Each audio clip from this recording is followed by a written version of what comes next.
Hi hello வணக்கம் and welcome to the show RTG viewers. இன்னைக்கு நம்ம வந்து கார்த்தி மற்றும் அருண் சுவாமியோடைய நடிப்பில் வெளிவந்திருக்கக்கூடிய மெய்யழகன் படத்தினுடைய ரிவ்யூ தான் பார்க்க போகிறோம். பிரேம்குமார் அவங்களுடைய டைரக்ஷனில், கோவிந்த் வசந்தாவுடைய இசையில், மகேந்திரன் ஜெயராஜ் அவங்களுடைய சினிமோட்டோகிராஃபி மற்றும் கோவிந்தராஜ் அவங்களுடைய எடிட். அண்ட் இந்த படத்தில் கார்த்தி, அரவிந்த் சுவாமி, தேவதர்ஷினி, ஸ்ரீதிவ்யா, ராஜ்கிரண், இளவரசு, கருணாகரன் மற்றும் பலர் நடிச்சிருக்கிறாங்க.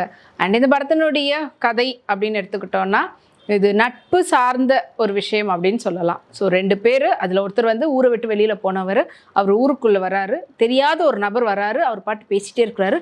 யார் இவர் அப்படின்ற ஒரு கொஸ்டின் மார்க்கில் இருக்கிறாரு. ஃபைனலி அவர் யாருன்னு ரிவீல் ஆகுது. அதுதான் படத்தினுடைய ஒன்லைன் ஸ்டோரி.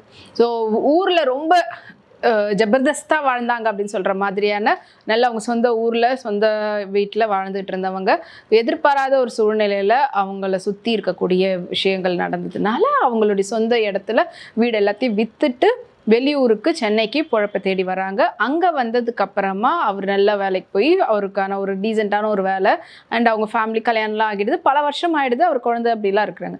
அப்புறமா ஊர்லேருந்து ஒரு இன்விடேஷன் வருது. அவங்க ஊருக்கு ஓகே ரொம்ப வருஷம் ஆகிடுச்சு, அந்த ஊரை போய் பார்க்கலாம். வந்தவர் மறுபடியும் ஒரு வாட்டி கூட திரும்பி போய் பார்க்கவும் இல்லை. அண்ட் அப்படி இருக்கக்கூடிய நேரத்தில் அவங்களுக்கு ஊருக்கு போய் பார்க்கணுன்ற ஒரு சின்ன ஆசையும் வருது. அண்ட் அதுக்காக ஊருக்கு வராரு, அந்த கல்யாணத்தையும் அப்படி அட்டன் பண்ணுறதுக்காக. வந்த இடத்துல ஊர் மக்களை பார்க்குறாரு, சொந்தக்காரங்களை பார்க்குறாரு. அவர் வாழ்ந்த சின்ன வயசுலேருந்து இருந்த இடம் அதெல்லாம் வந்து பார்த்து அப்படியே அந்த ஒரு ஃபீலில் இருக்கும்போது தெரியாத ஒரு கேரக்டர் ஒன்று உள்ள வருது. கேரக்டர் அவ்வளோ தூரம் நம்மளுக்கு தெரிஞ்சவங்க. ஒரு ஊருக்கு போகிறோன்னா நம்மளுக்கு தெரிஞ்ச ஒரு அத்தையோ பாட்டியோ வந்து அவ்வளோ நல்லா பேசுவாங்கல்ல, அந்த மாதிரி அவ்வளவு நல்லா பேசுகிறாங்க. ஆனால் யாருன்னு இவருக்கு தெரியல. எப்படியும் சொந்தக்காரவங்களாக தான் இருக்கும், தெரிஞ்ச யாராவது ஒரு ரிலேஷனும் இருக்குமோ, நம்ம கேட்டு எப்படி அது வாய் விட்டு கேட்டு ஏதாவது நினச்சிப்பாங்களுக்காக கம்மன் அப்படி யோசிச்சுட்டே இருக்காரு. யாராக இருக்கும்னு அந்த கேரக்டர் கூடவே ட்ராவல் பண்ணுது. எங்கே போனாலும் விட மாட்டுது, எல்லா இடத்துக்கும் வந்துடுது. அவர்கிட்ட தப்பிக்கிறதுக்காக இவர் ஓடி ஒளியிறது, இந்த மாதிரியான ஒரு விஷயங்கள்லாம் பண்ணுறாரு. அதை தாண்டி அந்த கேரக்டர் அவ்வளோ தூரத்துக்கு ஃபாலோ பண்ணுது. சரி, யார் இந்த கேரக்டர்ன்றதுக்காக இன்னொரு பக்கம் அவரை பற்றின ஒரு விஷயங்கள். ஸோ அவருக்கு ஜோடியா ஸ்ரீதிவ்யா அண்ட் அவர் எப்படிப்பட்டவர் அப்படின்ற மாதிரியான ஒரு விஷயம்லாம் காட்டுறாங்க. அண்ட் அதை தாண்டி இந்த கேரக்டர் கடைசி வரைக்கும் சுற்றி வந்துக்கிட்டு இருக்குது. எப்படியோ தப்பிச்சு அவர் வீட்டுக்கு அவர் போயிடுறாரு. ஊருக்கு போனதுக்கப்புறமா வீட்டில் இருக்கவங்ககிட்டலாம் புலம்புறாரு. யாருன்னே தெரில, இப்படியெல்லாம் வருது. அப்புறமா அவங்களுடைய பொண்ணு வந்து ஃபோன் பண்ணி கொடுத்து இந்தாங்கப்பா அப்படின்ட்டு போது அப்போ சொல்கிறாரு யார் அப்படின்றதெல்லாம் சொல்லி கடைசியாக வந்து மச்சான் மாப்பிள்ளை அப்படின்னு சொல்லிட்டு அந்த ஸ்டோரி அப்படியே முடியுது. யார் அவங்க அப்படின்றது நம்மளுக்கு எக்ஸாக்டாக ரிவீல் பண்ணுற விதமாக இல்லை, பட் நோன் ஃபேஸ் அப்படின்ற மாதிரி. அது வந்து ஃப்ரெண்டோ இல்லைனா கசின், டிஸ்டன்ஸ் ரிலேஷன் அப்படின்ற மாதிரியான ஒரு கான்செப்டில் முடிக்கிறாங்க. ஸோ இந்த படத்தினுடைய டியூரேஷன் 3 hours. ஸோ ரொம்ப ரொம்ப கம்மியான டியூரேஷன்ற மாதிரி ஃபீல் ஆகுது. ஏன்னா இப்போ வரக்கூடிய படங்கள் எல்லாமே வந்து பார்த்திங்கன்னா, இப்போ அதுவும் 1.5 hours இப்போ படங்கள் ரீசெண்ட் டேஸில் வந்தது.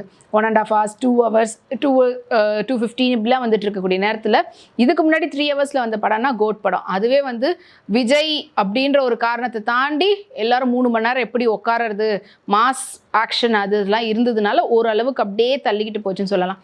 அதை தாண்டி இதில் வந்து உங்களுக்கு மாசான சீன் கிடையாது. எந்த ஒரு இது ஒரு ஃபீல் குட் மூவி அப்படின்னு சொல்லலாம். அந்த கான்செப்டில் எடுக்கப்பட்ட படம். அதில் எவ்வளோ நேரம் உட்காந்து பார்க்க முடியும் அப்படின்றது தான். ஸோ இப்போ வந்து பார்த்தீங்கன்னா, நீங்கள் இன் ஜென்ரல் டூலெட் படம்லாம் இருக்குது. ஒரு டாக்குமெண்ட்ரி மாதிரி ஒரு காட்சியை வச்சு அப்படி எடுத்துகிட்டு போகக்கூடியது. அந்த படத்தினுடைய டியூரேஷனே வந்து உங்களுக்கு ஓவராலாகவே வந்து 1 hour 10 minutes, 1 hour 15 minutes அந்த அளவு தான் இருக்கும். அதுக்கு மேலே அதை வந்து நம்ம இழுத்தெல்லாம் பார்க்க முடியாது. ஸோ அதே போல் தான் இந்த படமும் வந்து ஒருத்தர் 2 பேருக்குள்ளே நடக்கக்கூடிய கான்வர்சேஷனை எவ்வளோ நேரம் பார்ப்பீங்க, அதை வந்து இழுத்து பிழுத்து அப்படி காட்டியிருக்கிறாரு பிரேம்குமார் அவர்கள். இருந்தாலும் 96 உட்காந்து பார்த்த மாதிரி இதையும் பார்ப்பாங்கன்னு நினச்சாரு. 96 இருந்தது வந்து காதல். அதுக்காக காதலில் யாரெல்லாம் வந்து ஒன்று சேரலையோ அவங்க கொண்டாடின ஒரு படமாக தான் 96 இருந்தது.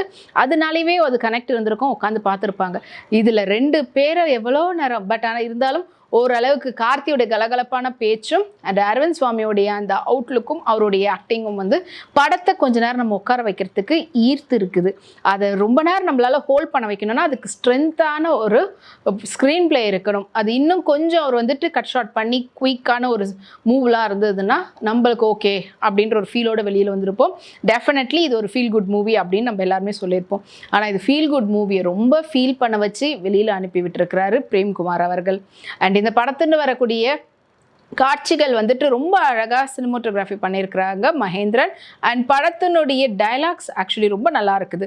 ரொம்ப லைவ்லியாக யதார்த்தமாக ஊரில் நம்ம எல்லாரும் வந்து பேசுகிற விதமாக ஒவ்வொரு டைலாக்ஸுமே, எஸ்பெஷலி டைலாக் விஷயத்தில் அவங்க வந்துட்டு யதார்த்தமான ஒரு டைலாக்கும் அது நம்மளுக்கு ஆடியன்ஸ்க்கு ஞாபகம் வச்சுக்கிற விதத்துலேயும் அந்த டைலாக்ஸ் இருக்கிற மாதிரி தான் இருந்தது.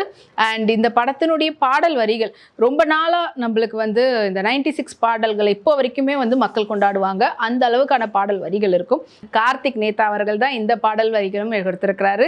ஸோ 96ல் சொட்டும் காதல் ரசத்தை நமக்குள்ள இறங்கி அப்படியே நம்மளை திரும்பி பார்க்க வைத்தார். அதே போல் இந்த படத்துலேயும் வந்துட்டு அழகான பாடல் வரிகள் கொடுத்து நம்ம எல்லாருமே வந்து பூரிப்படைய வச்சிருக்கிறாரு.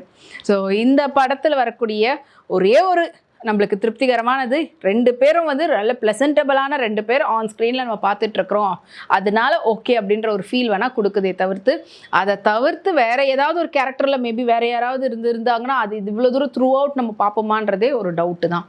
இவ்வளோ தூரத்துக்கு நீங்கள் வந்து இழுத்துருக்க தேவையில்ல பிரேம்குமார் அவர்களே. உங்களுடைய அடுத்த படத்துலையாவது தயவு செய்து கொஞ்சம் கம்மியான டியூரேஷனில் எடுக்க பாருங்கள். உங்களுடைய கதை எங்களுக்கு ரொம்ப பிடிச்சிருக்குது. ஆனால் அது கதையை வந்து இவ்வளோ தூரம் நீங்கள் இழுத்து கொடுக்குறீங்கன்னா அந்த படத்தை நாங்கள் உட்காந்து பார்க்கறதுக்கு பொறுமை வேணும். இப்போ இருக்கக்கூடிய வேகமான உலகத்தில் அந்த பொறுமை பல பேருக்கு கிடையாது. கண்டிப்பாக எனக்கு இல்லை. என்ன மாதிரி பல பேர் இருக்கிறாங்க. ஸோ அவங்க எல்லாரையும் திருப்திப்படுத்தணுன்னா உங்களுடைய டியூரேஷனை கம்மி பண்ணிக்கோங்க.